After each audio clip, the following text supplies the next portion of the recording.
the first non-native woman on record to have ever publicly worn pants in Cascadia. Our story takes place in 1895 in the occupied territory that is currently known as Victoria, British Columbia. Wait, a musical about pants? That's ridiculous. I wear pants all the time and you don't see me going around making a big hullabaloo about it. Who wants to come to a musical about pants? Wearing pants wasn't always something to be taken for granted. Let me put this into some historical context.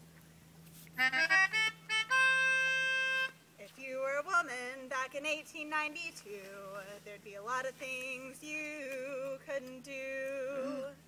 You always had to work and clean, and you couldn't leave your husband if he was mean, and you definitely couldn't speak your point of view. You couldn't really work or play or even exercise when you're living in a man's world and you're not one of the guys.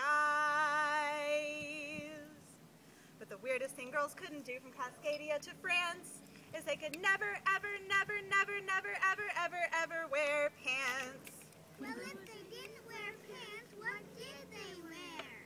What did they wear? What did they wear? Well, first of all, they had to wear like 15 pounds of underwear. First, there was the corset, laced really, really tight. If you couldn't really breathe, they'd say it fit just right. The corset was an essential garment for women from the early 1600s to the late 1800s, for working class women and rich women too. Girls started wearing corsets at 2. And by the time that they were teenagers, their backs were too weak to support themselves without a corset. Squeezing your waist so tiny caused all sorts of health problems. Like fainting.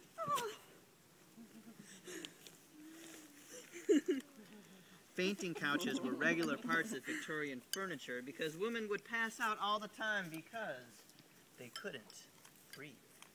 Then you'd have to wear a metal hoop skirt that would drag in debris and dirt. In the 1850s, the crinoline metal hoop skirt was invented, like the one that Scarlett O'Hara wore in Gone with the Wind. Skirts got outrageously poofy. Not only did they knock over everything within a 2-foot radius, sorry. But women would also sometimes get blood poisoning from the rusty metal in the hoop skirts, and they would sometimes catch on fire. While I a woman like big was butts and I cannot lie. You other brothers can't deny. Ah! I'm on fire! Oh, help me!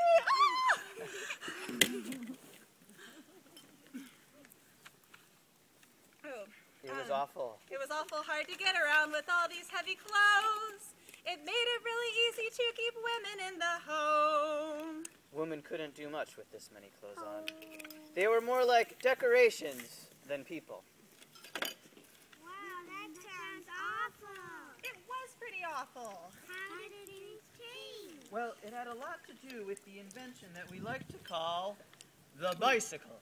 Bicycle, bicycle, bicycle, bicycle race. Ding, ding. The bicycle revolutionized things for everyone, especially women. It used to be that when two people dated, they had to sit on the front porch under the scrutining eyes of their parents.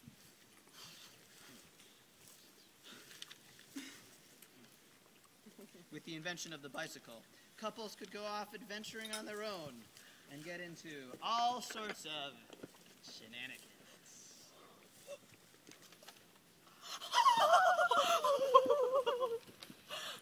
Churches found it really difficult to keep people inside when they could be taking a nice Sunday afternoon ride. Some preachers took to giving sermons along popular bike routes. But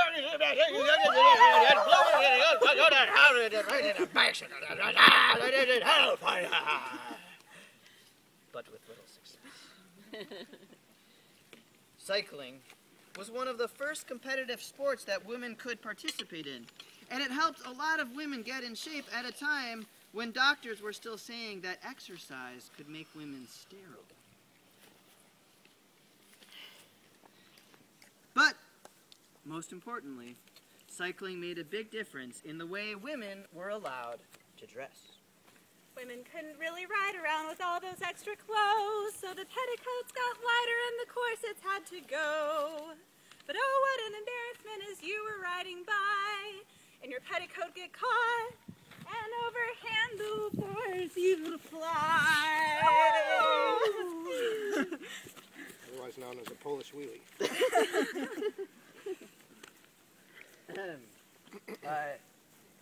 And this is where we join our heroine, Ethel Delmont, as she returns from one such embarrassing excursion.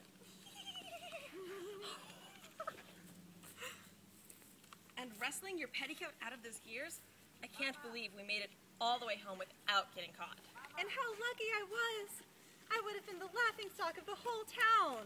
No fellow would want to court me after seeing my bare knees.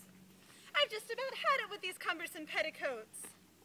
I know we all have. Sometimes it just doesn't seem worth it to bicycle with all these layers on while the men get to prance about in their pantaloons. But what are we to do? If I show you something, do you promise you can keep it a secret? Oh, how I do love a scandal. Dish it, girl. Well, Dun dun dun dun dun. so you know how I've been saving my pennies to procure a subscription to the League of American Wheelmen? Well, my first issue arrived last week. And look! A woman in pantaloons? Yes, a woman in frilly pantaloons. They're called bloomers. This woman named Amelia Bloomer invented them 50 years ago, but they never really caught on. I remember my mother mentioning them once, years ago, to which my father said, Bloomers are fit only for hermaphrodites and women given to unnatural passions. You're not thinking of wearing them, are you? Riding about in your undergarments? I know. Think of the scandal. I can't think of a woman in this town who would even speak to me after pulling such a stunt. Except for you, of course, Sadie. My parents would never forgive me. They could even disown me. But this article says that women are starting to wear them in San Francisco. I know that change is slow to come to our small port town, but someone has to set the example. But Ethel, think of your modesty. Cauliflower. Modesty indeed. Modesty this, like goodbye. beads. How can I be modest with my skirt ripped beads. to my thigh? A proper lady covers from her one head bite. down to her toes with layers upon layers One of bite. unnecessary clothes. They say that we're protected from the looks of baser men, but with our frills and bonnets, it just seems we dress for them. This modern lady just has had enough of modesty. I'm entering an era where I only dress for me.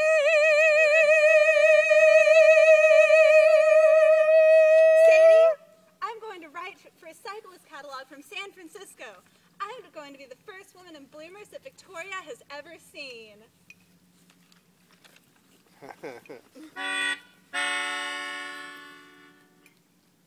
From the Journals of Ethel Delmont, January 4th, 1895.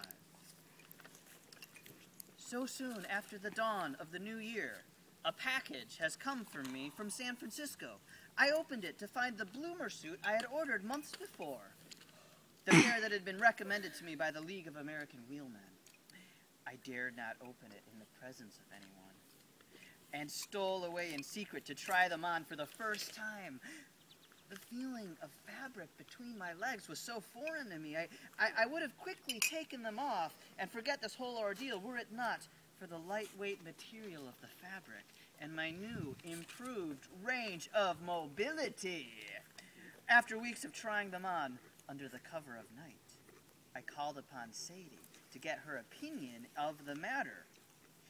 She was aghast with shock, but could hardly contain her excitement at the prospect. Oh, sorry. You can't contain your excitement, you know. You're right in there. We allowed our thoughts to wander to magnificent proportions and recognized that there may come a day when the bloomer costume is no longer relegated to the cyclist, but may provide freedom from cumbersome confines of the petticoat for all women. Perhaps pantaloons are the new frontier? It is nearly impossible to imagine now, but a new century is dawning, and with it comes new ideas and far-fetched schemes. we shall see which of these innovations stand the test of time. Dun dun dun. Ethel, are you sure you want to do this? You know it isn't too late. This could change your whole future. No self-respecting boy from a good family could ever marry you. You might not even have children. You could end up being an old spinster or a seamstress. Well, I'm not sure that I would want to marry a man who would make a decision like that based upon something as silly as my children's. And as far as being a seamstress, I'd rather be working for myself than slaving away in someone else's kitchen. Listen to you talk. Those bloomers have given you some kind of confidence indeed. I know that none of the temperance or suffrage organizations in town would come out with public support for your ride, but I was given some private donations to ensure that your freedom should you have any trouble with the law. Oh, thank you, Sadie. Even though no one else has had the courage to make this ride with me, I'm happy to know that I'm not doing this ride alone, without support. Oh, Sadie, you've been such a dear friend. Well, the crowd should be getting out of church. Time to make my appearance. Okay, this is the part where I'll have to be like shocked. Oh, what a scandal! Oh, what a sight! Parading in her blue underwear in broad daylight. Was that a bit of ankle? Was that a touch of skin? Tell me, what are these infernal garments called again? Bloomers! Till today we had only heard rumors of these mannish, ugly bloomers. We can't have you going around dressing like men. It's the devil's work. It's a preposterous sin. If we let this one go, no, next thing we will know, women will go dancing at the picture show. They'll abandon their husbands, leave their children to the state, serve instant mashed potatoes on our dinner plates. They'll turn into witches. They'll squander our witches. On each other they'll dote. They'll even want the right to vote. The police went into action. Women's freedom they detested. You wear that bloomer suit again, you'll surely be arrested. Have you nothing better to do than harass me while I'm out? I don't understand what this kerfuffle is about. Why is it that a strong woman is what men fear? We all deserve the right to wear these pants upon our rear. And if you think that what I'm wearing now is really crude, just you wait. In 100 years, Victorians will be cycling in the nude once a year at the World Naked Bike Ride. I'll turn my bike around. Yes, you cops have won today, but the wheels of change are coming, and I'm here to lead the way. We can be good wives and mothers if we choose that life to spend, but a woman should not be defined by her relationship to men. The next day, this article appeared in the Brooklyn Eagle, a paper out of Brooklyn, New York. It is the only factual account that we have of Ethel's ride. March 25th, 1895. Drew the line at bloomers. British Columbia police object to a woman's bicycle costume. The police have decided that bloomers are not suitable for streetwear, even when worn as a bicycling costume, and have taken steps to enforce this decision. Miss Ethel Delmont is an enthusiastic wheelwoman, pretty and graceful. Last week she made her appearance in the bloomer costume, and if Lady Godiva had herself essayed a repetition of her famous ride, the sensation could not have been greater. The town came forth to gaze, and for the moment the police were petrified with amazement. Then they were aroused to action, and Miss Ethel was informed that a repetition of her appearance in that costume would mean a police court summons on the charge of creating a disturbance on the public street. What happened next? We don't really know what happened to Ethel. That newspaper article is the only recorded account from her life. But we know that Ethel probably lived to see a time where she could go around in pants without fear of getting arrested. But she probably didn't live to see a time where it was totally acceptable for women to wear pants. That didn't come around until the 1970s, thanks to the very hard work of some feminists. And what about the men who want to wear skirts? Or the people who aren't men or women, who just want to wear whatever they want? They look at all funny.